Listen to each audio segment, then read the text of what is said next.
আসসালামু আলাইকুম ড্রাইভার ভাইরা, আপনাদেরকে একটা মেসেজ দিচ্ছি। আমি দিতে চাইছি যে এই গরমে, তীব্র গরমে আপনারা যদি মনে করেন এক জায়গায় 4-5টা ড্রাইভার আছেন, ছোট গাড়ি যে সুইফট ডিজায়ার স্করপিও, তাহলে আপনারা গরমের হাত থেকে বাঁচতে পারেন। কি করবেন?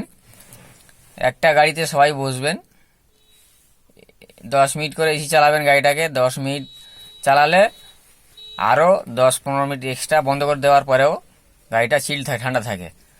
তাহলে 10 মিনিট চালালে যদি আর 10-15 মিনিট 20 মিনিটও থাকে, এভাবে 10 মিনিট করে চালাবেন। 10-15 মিনিট তারপরে গরম হওয়ার পরে আধ ঘন্টা পরে আবার চালাবেন।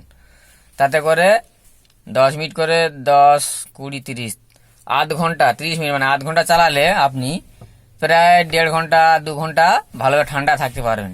1.5 ঘন্টায় ধরুন। তাহলে এভাবে করে একটা গাড়িতে 4জন বা 5জন বসে থাকবেন, সবাইরই গাড়ি আছে। একটা গাড়িতে আধ ঘন্টা চালালেন, আর একটা গাড়িতে আবার 8 ঘন্টা চালালেন। তাহলে এভাবে 4টে গাড়িতে আধ ঘন্টা করে চালালে 2 ঘন্টা এসে চলবে, কিন্তু একটা গাড়িতে আধ ঘন্টায় চলবে।